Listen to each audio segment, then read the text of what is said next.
All right, this is crazy. Apparently, somebody called 2015 and asked for a replay, because now apparently we're not talking about Hillary Clinton's use of a private email server. Now we're talking about Mike Waltz's use of Gmail to talk about sensitive military equipment. Yes. In the latest evolution of the signal drama of the national security advisor who just almost got fired by Donald Trump, but Donald Trump ended up keeping him and giving him another chance. Well, just a few days later, now all of a sudden, Mike Waltz is being exposed for potentially using a private email server via Gmail. Now, we're going to talk about these allegations, where they're coming from and the details around them, including why people believe it's so bad that you might potentially use, let's say, something like Gmail, where basically anybody with access to the Gmail servers, say at Google, could read your emails, see sensitive information, and potentially sell it to the Russians. Not like that would ever happen. Of course not. But what's really unique about this is I thought the use of private email servers died a long time ago, just like Hillary Clinton's presidential campaign did. But apparently not. Now, in case you're not familiar with that, here's a very quick rundown of what happened in the last scandal in case you need a catch-up. Because not only am I going to talk about the scandal, but I'll talk about the punishment that Hillary Clinton got, nothing. And we can see what kind of precedent was set for the use of private email correspondence.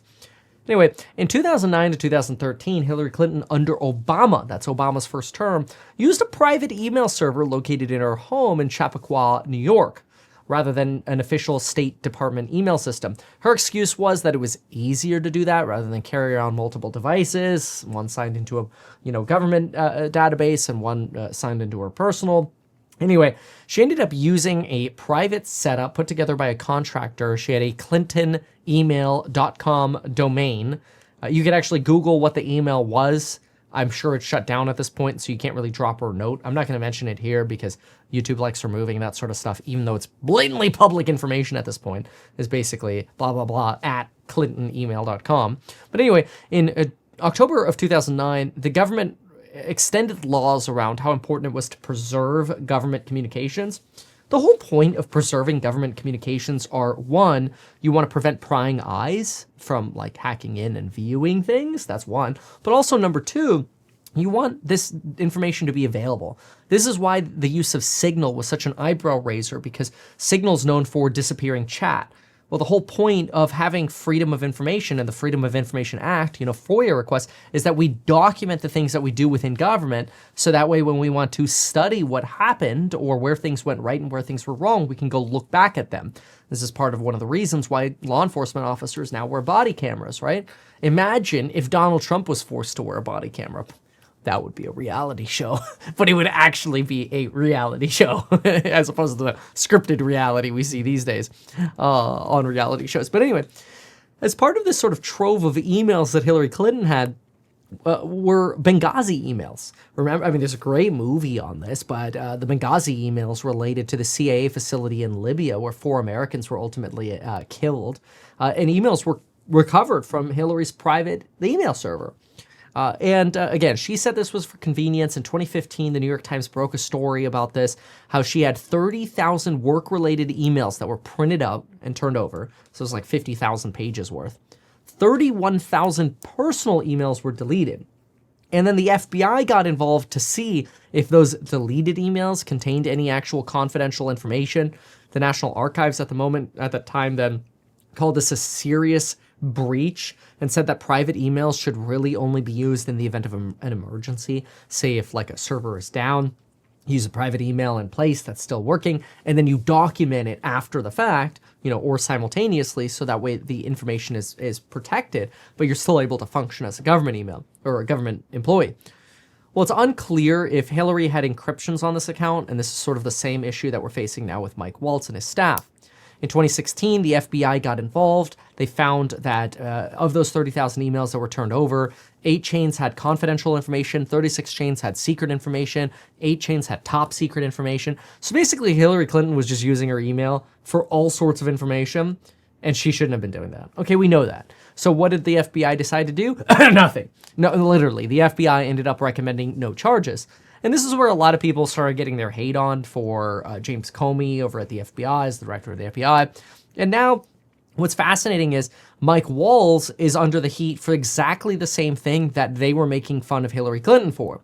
Now, today is also a very special day. How special is it? Sorry, that's like a local meme. But anyway, today there's a special election for Mike Waltz's seat in Florida. He's the national security advisor now, which means his political seat before that is up. And this congressional seat in the 6th in Florida is actually turning into quite a tight race between Josh Weil and Randy Fine. Now, what's crazy about this is the Democratic fundraising for Josh's seat is outpacing the Republican seat like 8-1. And many Republicans are starting to see this as a red flag that they might end up losing safe seats in safe districts because of some of the drama that's been going on with uncertainties around the economy and otherwise at the beginning of this Trump administration. Some say there's a method to Trump's madness. I guess we'll see. Today's Liberation Day Eve, after all. But anyway, Waltz is apparently now conducting his business using Gmail accounts. This is all brought to us by a brand new release here from WAPO, everybody's favorite Washington Post. Oh, nobody knows. Fake news better than the Washington Post. What do they have to say today? Let's go ahead and read the fake news, because nobody knows the news better than the WAPO. The use of Gmail, a far less secure communication... Okay, oh my god. So now the Washington Post is starting by saying that Gmail is far less secure than Signal. Okay, we have to break this apart because both of these are somewhat embarrassing. Signal, while it has disappearing messages and makes it harder to actually recoup historical data, it is considered encrypted between account to account. Whereas Gmail, if you forward an email to someone else, you have no idea where it's going. There's no way to track it. And there's no encryption service unless you build in a third-party encryption service where somebody has to log in again to open the email and get the security codes or enter biometric information or secret information that only you have to actually open the emails. You've all gotten those secure messages from your bank before, whatever. They're a pain in the butt, man. Nobody wants to use that. It's inconvenient and slow. That's, I think, why they're probably just trying to get away with using Signal or Gmail, because apparently there's even talk that Mike Waltz has been using Signal for not just the Houthi PC small group, but also potentially for discussions about Russia and Ukraine. In fact, here's the Wall Street Journal piece where it says, 2 U.S. officials also said Waltz has created and hosted multiple other secretive or sensitive national security conversations on Signal with cabinet members, including separate threads on how to broker peace between Russia and Ukraine, as well as military operations. So they're basically discussing how to negotiate over Signal. Now, Trump actually got pretty pissed about this, and he brought in J.D. Vance, the chief of staff, and Sergio Gore about whether or not Mike Waltz should be fired. Ultimately, Trump basically decided to give Waltz a second chance, but this Gmail leak could end his second chance, which isn't great for Mike Waltz. He's also, by the way, said that he's never met the reporter in the Signal chat, and that's a little embarrassing. I mean, I've stood next to people I don't know before, but it's a little embarrassing because there are pictures of Mike Waltz standing next to the reporter from that Signal chat that was accidentally included. And so people are like, yo, come on, man, this is crazy. You definitely knew about this journalist, and that's how he ended up in your contacts. Why are you lying about that? Other people say, oh, no, I mean, it's possible that he had no idea. But the reporter argues, bro, he definitely knew me, and it's BS that he didn't. It says he doesn't know me. So you can see there's a lot of this sort of you don't really know what to believe going on. A lot of what you're seeing right now on the right is people are saying, oh, well, Hillary didn't get punished, so Mike Waltz shouldn't get punished either. Probably, to some extent, reasonable, because Hillary Clinton did set a precedent that you don't get punished for this sort of stuff. But it comes on the back of Waltz almost getting fired for the Signal chat by Donald Trump. Now, the National Security Council spokesperson Brian Hughes argues that Waltz may have used his personal email because people would email him on his personal email, forgetting that he now has a new email, and that people are just told to CC the government email so we can ensure compliance. That's great for document retention, but it doesn't solve the prying eyes issue of using a Gmail server. And sometimes there's this argument that Signal is actually an approved device that can automatically be added to government phones, and so Signal maybe isn't that bad. This in part led Donald Trump to argue that, it's a witch hunt. It's the Signal witch hunt. It's all fake news. I mean, it really isn't. It's pretty bad that our government officials are discussing, in my opinion, sensitive government and military policy on, Signal or potentially Gmail. I feel like maybe get on the phone, on an encrypted phone line, or use some kind of platform that actually gates how people have access to the platform, limits sharing, and provides document retention. Now, I don't know. I'm just going to give you an example, but I think, and I'm not certain about this because, with Gmail, supposedly other people can access, these Gmail servers or employees of Google. TBD, let Google speak on that.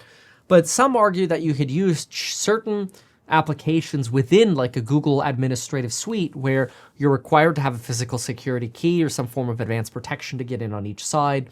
Only users can be in these chats who have been verified in terms of their identity, and there are limits to being able to forward messages outside of the organization or accidentally invite people in who don't belong. Like those softwares exist, and then they also document everything forever into like, I think it's like Google Glacier or whatever they call it. So these products exist. I don't know if that still leaves open the potential that somebody at Google servers could maybe look at this information, but there are tools like this that exist, and I imagine the government has a better way of figuring this out than, listening to me sort of make this suggestion. I think it's a good suggestion for smaller businesses or medium-sized businesses. But this idea that, lives are at stake, CIA agent lives, who are heavily involved in almost all conflicts around the world, including in Ukraine, by the way. I'm sure you all already know this, but the CIA is involved in targeting Russian assets pretty remarkably bluntly. I was just reading, oh boy, there was a massive piece here about how the CIA is involved in providing targets to the Ukrainians, and then basically saying, hey, fire these rockets that we gave you at this location because the Russians are here. And it's really interesting because it just sort of goes to show you how much of a proxy war we really have with Ukraine. Here we go. Each time the Americans found it and the Ukrainians destroyed it. Brought to you by the CIA. At the height of the 2022 counteroffensive, a pre-dawned swarm of maritime drones with support from the CIA attacked the port, damaging several warships and promoting Russians to begin pulling back. And basically, there's this coordination about Russia over history, fighting Russia through proxy wars many times. Vietnam in the 60s, Afghanistan in the 80s, Syria in the 2000s, now through Ukraine. So basically, we've indirectly been at war with Russia for a very, very long period of time. And a lot of presidents previously have tried to limit some of these proxy wars, but the CIA's involvement over there is pretty intense. And so I've been sort of saving this story because I find it so interesting, and I keep referencing back to it. I'm like, really? Wow, these are fascinating. And I mean, we've already known the CIA is deeply involved in this, but the point is, when things like this are discussed in non-encrypted methods, then there is the risk of Chinese hackers or Russian hackers or just any plant at a big Mag 7 company could end up revealing serious national security information. So it's bad. So I suspect that Waltz, this could be the death knell for Waltz. This isn't good for him. This is now the second big embarrassment. It's possible that they can end up being, fake newsed out again. But it's a bad sign for Waltz, and it's breaking news, so I thought you'd like to hear it. Here's my breakdown of it. If you appreciated this breakdown, by the way, consider subscribing to the channel. My goal is really just to give you perspective on both sides, and then you can make up your own mind. Like, I'm not here to be a shill for one side or another, even if that means I end up getting lower views on these videos because I'm not shilling for one side. I don't think that's my job. I think my job is to look at it from a reasonable human perspective. And from a reasonable human perspective, I actually do think that operational security is very, very important, and that neither Hillary nor Waltz should be using private email servers, certainly absent massive encryption tools. Who knows? Maybe that's what they've been doing, but doesn't look that way. Especially since the Post is now reading all the emails. Anyway, thanks so much for watching. We'll see you in the next one. Goodbye, and whew, good luck on Liberation Day Eve. Why not advertise these things that you told us here? I feel like nobody else knows about this. We'll try a little advertising and see how it goes. Congratulations, man. You have done so much. People love you. People look up to you. Kevin Paffrath there, financial analyst and YouTuber. Meet Kevin. Always great to get your take.